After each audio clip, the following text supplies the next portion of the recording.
নমস্কার বন্ধুগণ। আমি আজকের আবার চলে এলাম আমার গল্পের ঝুলি নিয়ে।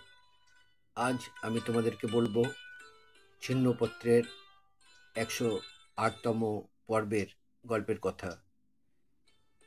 যে পর্বটি কবিগুরু লিখেছেন শাহজাদপুরের পথে, লেখার সময় ৬ই জুলাই ১৮৯৪ সাল।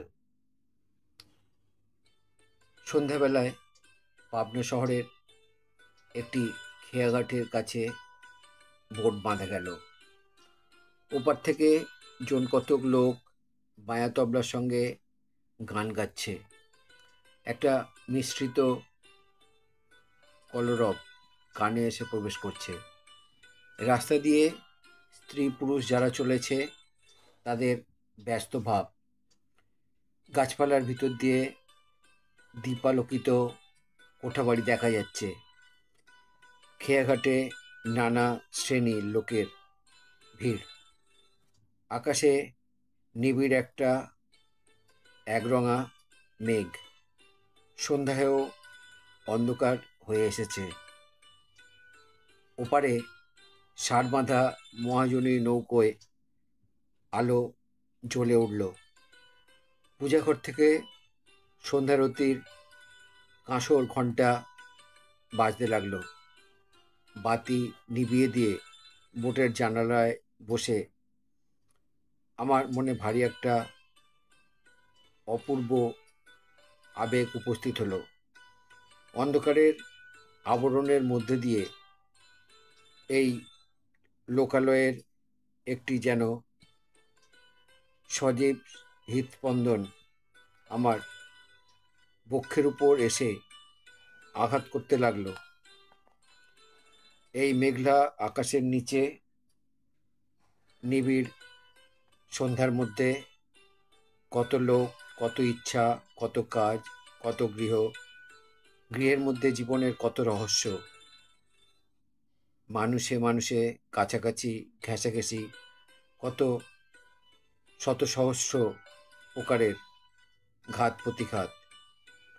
বৃহৎ জনতার সমস্ত ভালো মন্দ, সমস্ত সুখ দুঃখ এক হয়ে তরুলতা বেষ্টিত ক্ষুদ্র বর্ষা নদীর দুই তীর থেকে একটি সকরুণ সুন্দর সুগম্ভীর রাগিনীর মতো আমার হৃদয়ে এসে প্রবেশ করতে লাগলো। আমার শৈশব সন্ধ্যা কবিতায় বোধ হয় কতকটা এই ভাব প্রকাশ করতে চেয়েছিলুম। কথাটা সংক্ষেপে এই যে, মানুষ ক্ষুদ্র এবং ক্ষণস্থায়ী, অথচ ভালো মন্দ এবং সুখ দুঃখ পরিপূর্ণ জীবনের প্রবাহ সেই পুরাতন সুগভীর কলস্বরে চিরদিন চলছে ও চলবে। নগরের প্রান্তে সন্ধ্যার অন্ধকারে সেই চিরন্তন কলধ্বনি শুনতে পাওয়া যাচ্ছে। মানুষের দৈনিক জীবনের ক্ষণিকতা ও স্বাতন্ত্র্য এই অবিচ্ছিন্ন সুরের মধ্যে মিলিয়ে যাচ্ছে। সব শুদ্ধ, খুব একটা বিস্তৃত, আদি অন্তশূন্য, প্রশ্নোত্তরহীন মহাসমুদ্রের একটান শব্দের মতো অন্তরের নিস্তব্ধতার মধ্যে গিয়ে প্রবেশ করছে।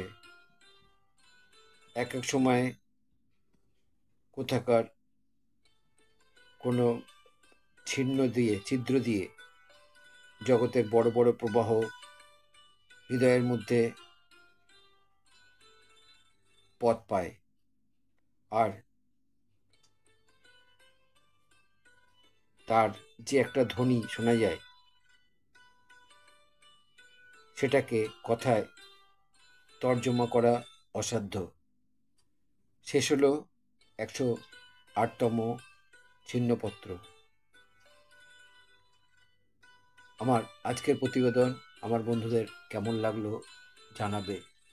যদি ভালো লাগে তাহলে আমার চ্যানেলে এসে লাইক, শেয়ার, কমেন্ট করবে। আমার চ্যানেলে নতুন বন্ধু হলে চ্যানেলটি সাবস্ক্রাইব করবে। এবং নতুন পুরানো সব বন্ধুর কাছে আমার একান্ত অনুরোধ, আমার চ্যানেলের বেল আইকনটা অন করে রাখবে। তাহলে আমার পাঠানো সমস্ত প্রোগ্রাম খুব সহজেই তোমাদের কাছে পৌঁছে যাবে। খুব ভালো থেকো বন্ধু, আমার চ্যানেলে থেকো। আমার গল্প, আমার ছিন্নপত্র, আমার ভিডিও তোমাদের সঙ্গে রেখো। নমস্কার বন্ধু।